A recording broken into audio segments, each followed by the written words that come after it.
Hello சொந்தங்களே, அஸ்ஸலாமு அலைக்கம். எல்லாம் எப்படி இருக்கீங்க? நம்ம ஃபேன்சி கிச்சனில் கேரளா ஃபேமஸான சட்டி பத்திரி திருச்சி ஸ்டைலில் எப்படி செய்யணும்னு பார்ப்போம்.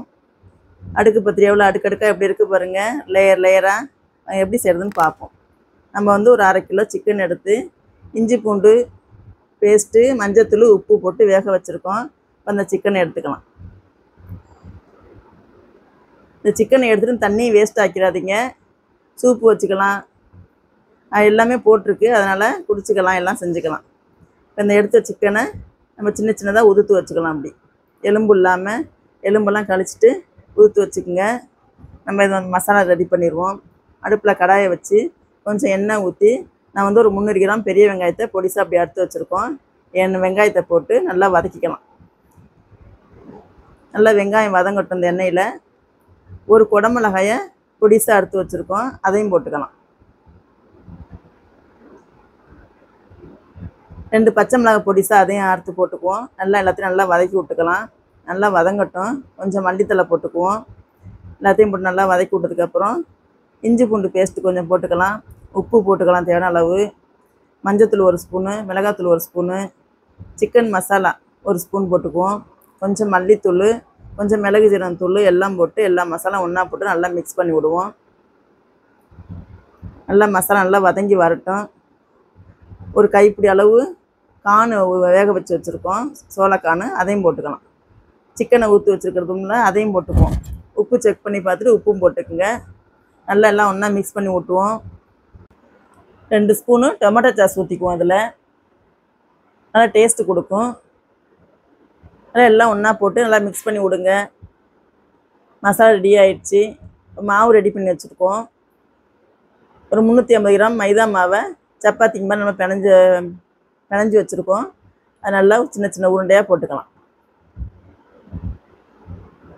உருண்டை சின்னதாக போடுங்க, பூரி உருண்டை மாதிரி சின்ன சின்னதாக போட்டுங்க. மாவு நல்லா மெலிசாக தேய்க்கணும், அதனால் சின்ன உருண்டையாக போட்டு வச்சுக்கோங்க.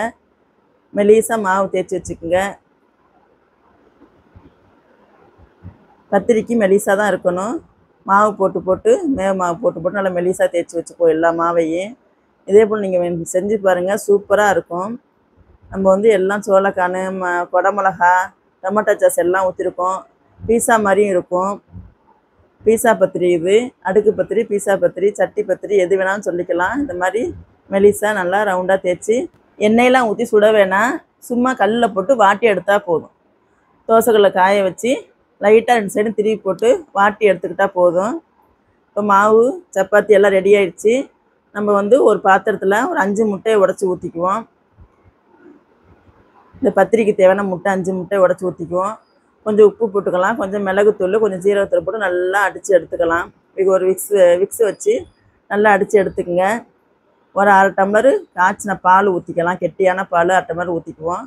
எல்லாம் ஒன்றா போட்டு நல்லா மிக்ஸ் பண்ணி வச்சுக்குவோம்.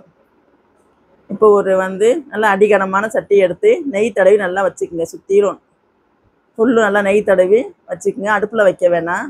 நம்ம போட்டு வச்சுருக்க ரொட்டி எடுத்து இந்த முட்டை பால் மிக்ஸில் போட்டு நல்லா துவட்டி எடுத்து இந்த சட்டியில் வச்சுக்குவோம்.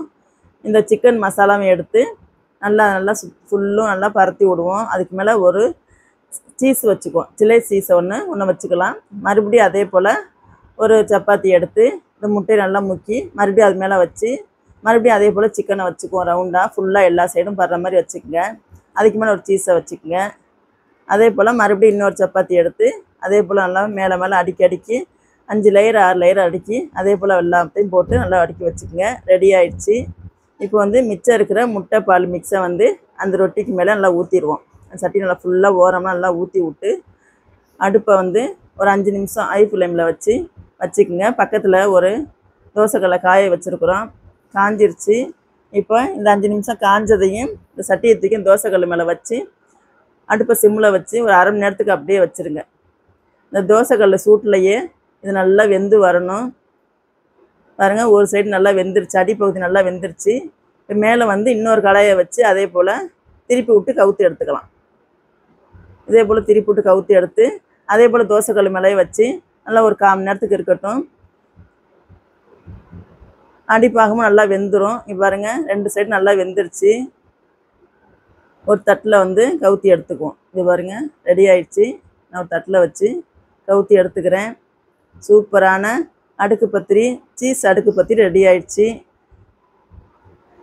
நல்லா லேயர் லேயராக எப்படி இருக்குது பாருங்கள். சட்டி பத்திரி, அடுக்கு பத்திரி பாருங்கள் எப்படி பீஸ் போடுறோம் நம்ம. வாங்க எங்கள் வீட்டில் சாப்பிட்றதுக்கு சட்டி பத்திரி சாப்பிட வாங்க. டிஃப்ரெண்ட்டான சூப்பரான சுவையில் இருக்கும். நல்லா பீஸா சாப்பிட்ற மாதிரியும் இருக்கும், பத்திரி சாப்பிட்ற மாதிரியும் இருக்கும். இங்கே பாருங்கள் எப்படி வருது பாருங்கள். சீஸ்லாம் எப்படி மெல்ட் ஆகி எவ்வளோ சூப்பராக இருக்குது பாருங்கள் அடுக்கு அடுக்காக. நீங்களும் உங்கள் வீட்டில் இதே போல் செஞ்சு பாருங்கள். எப்படின்னு கமெண்டில் சொல்லுங்கள். டிஃப்ரெண்ட்டாக இருக்கும். இதெல்லாம் வச்சு ஒரு நாளைக்கு பத்திரி செய்கிறவங்க இதெல்லாம் வச்சு ஒரு நாளைக்கு செஞ்சு பாருங்கள். எப்படின்னு கமெண்டில் சொல்லுங்கள். மற்றவங்க ஷேர் பண்ணுங்கள், சப்ஸ்கிரைப் பண்ணுங்கள். அஸ்ஸலாமு அலைக்கும்.